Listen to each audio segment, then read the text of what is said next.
Hey, good morning. So this is the journal update for March 26th, and I'm going to kick this off with the Entrepreneur of Impact. And a reminder, I'm in this competition. The link's in the comments. Please, please go vote for me. I think they're taking voting for like another 8 days. And I understand I've said this 3 times, so I thought I'd put a bit of an incentive on the table. I know a lot of people have seen me sort of do a bit of a glow up, as many people do coming out of these relationships, but I'm not even close to done yet. I know you've seen the glow up with my face, but I'm sure a lot of people are wondering where else I glowed up. So if I win this competition, I will post some pictures that show you all of the other places I glowed up in. Now they're going to be tasteful. I don't do grimy. But hopefully that spurs a couple of you on to take the time. It's 3 clicks. It only takes a second, and it'll really help me out. So please click, and maybe some naughty pictures to come. So we had the second iteration of the Cocktails Crime and Crying conference call yesterday, and it was really dry again, which was fine because I just had 3 glasses of wine by myself, which was actually not a bad hour of time. I'm going to be there next week as well. And even if it's dry next week, I will still do it because you will learn quite fast that I may not hit the hardest, but I also never give up. Never. I'm like the Energizer Bunny.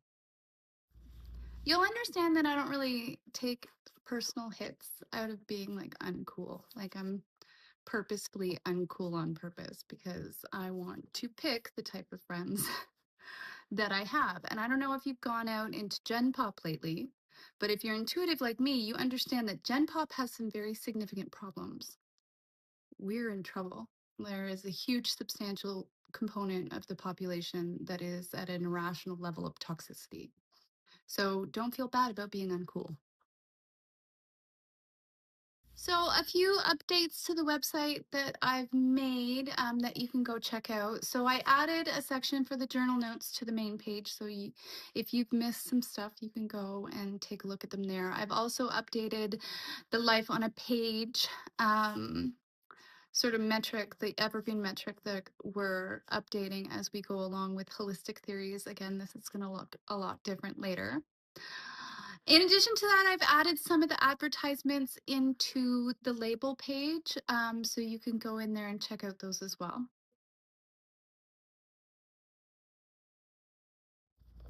Now, the divine feminines tend to get a lot of attention, both on the male and the female side. Now, I will say lots of people like to chatterbox behind my back. Ooh, lots. And I can feel it. And if you think I'm not aware, just understand I will never do what you do. I know, but I'm not like you. Anyways, lots of people like to chatterbox behind my back, but do you know how many of them have the balls to come toe to toe with me? How many have actually come up to me and said the things that they said behind my back in front of my face? Fucking zero. Not one. They all snivel around my back like little rats. And they never have. Want to know why? It's because my light is very intimidating and I know it. And if you think I will even acknowledge your presence, you have no idea how pathetic you are and gross. Now, I was never part of the toxic group chats. They were smart enough not to involve me. But learning about these dirty, dark little areas of humanity is really fucked up sometimes. People tend to project what's in their brain. So I tend to project my own neurological status, which is goodness, right? And then I learn about people and understand how disappointing it is for me every time. Now, I'm learning as of late that the malice that was spread by my toxic ex-partner not only reached most of the populace, it also seeped into institutions and organizations, both public and private, which is unacceptable on such a deep level. I don't even know what to say. Like, I'm fully disgusted.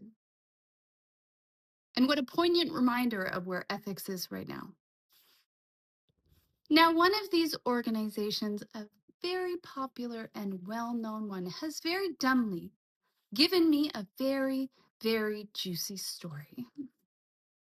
So juicy that a whole bunch of people would probably be really interested to hear it. Now, they've given me this really, really juicy story while acting against me at the same time, and I will say that's really stupid. Do you understand how unhinged I am at this point? Do you think I'm going to keep your dirty, dark secret while you're trying to screw me over? I'm not. I'm not. It's hard to sue someone when it's the truth. And that's my job here, is truth.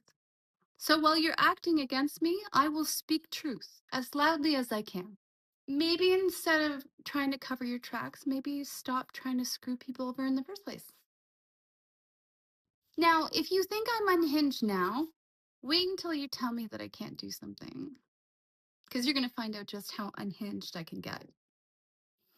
I expect retraction, I expect apologies, or I'm going to embarrass all of us. Except I won't be embarrassed because I don't have shame anymore. But you will. You'll be embarrassed. Big Daddy job, too. And a whole bunch of people that are dependent on you. And honestly, of all the people that fucked me around the table, I thought the most of you. And what a mistake that was. You have weeks, so retract whatever the hell you have done and do it fast. Now, I know the best way to dispel a rumor mill.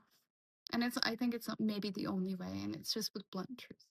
You have to tell the blunt truth. Any gaps that you leave in the story are gaps that can be utilized for lies.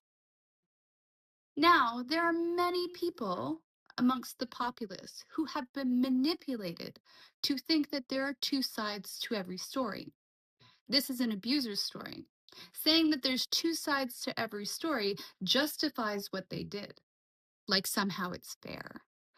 Like somehow if they coerce everybody to think that you're a slut, an alcoholic, that you're lazy, that you're disgusting, that you'll never come to something, it will somehow justify what they did to you. And it doesn't, in no circumstances. So after I put together the next video series, which is the Divine Journey series, this series I'm basically going to go through my journey to woo-woo land for the people that have heard me talk about some of the things that have occurred in my life that may be outside normal scientific method, and maybe thinking I'm nuts. I don't think you're going to think I'm nuts for long. But honestly, I'm fine with it. You can think I'm nuts. I'm fundamentally aware that part of my job here is going to be a lesson for certain people. And understand my backbone's stronger than anybody else's. I may not hit the hardest, but I don't quit.